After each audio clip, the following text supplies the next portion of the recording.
ہر خوشی کے پیچھے درد، جدوجہد اور مصیبت ہوتی ہے۔ سکون اس سے دور بھاگتا ہے جو دنیا میں سکون کی تلاش کرتا ہے۔ کبھی بھی اللہ کی عطا کو اپنی طاقت مت سمجھنا۔ اللہ کا حساب و کتاب سب کے لیے یکساں ہے۔ تم اس کی مصلحت کو نہیں جانتے، مگر وہ رب تمہاری ہر تکلیف کو جانتا ہے۔ ظالم کی حمایت پر آمادہ ہوں تو ہمارا ضمیر کہاں ہوگا؟ ہماری روایتوں کا کیا بنے گا؟ ہم خیانت اور دھوکہ دہی کوئی کامیابی حاصل کرنے کی بجائے موت کو ترجیح دیتے ہیں۔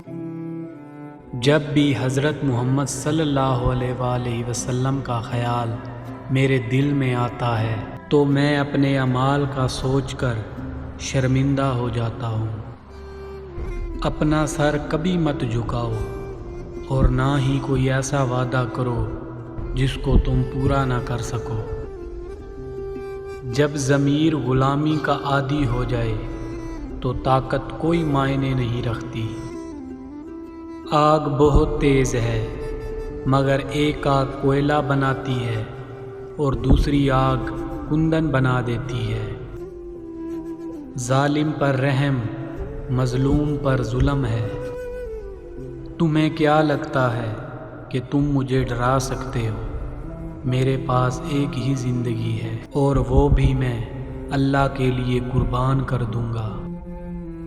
اگر ہم ظالم کو روک نہیں سکتے تو ہمیں اپنے آپ کو سپاہی کہنے کا کوئی حق نہیں۔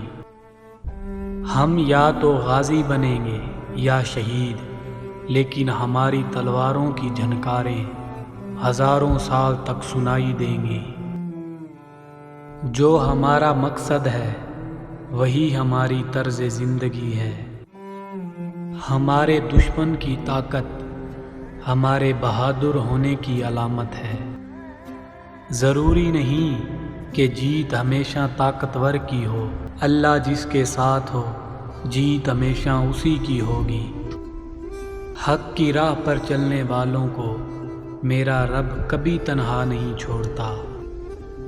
میرا تلوار چلانے کا مقصد صرف اور صرف انصاف قائم کرنا ہے۔ مایوسی ہمارے لیے حرام ہے۔ ہمیں اللہ کی رحمت سے مایوس نہ ہونے کا حکم دیا گیا ہے۔ شکر ہے اللہ کا جو درد بھی دیتا ہے اور درمان بھی دیتا ہے۔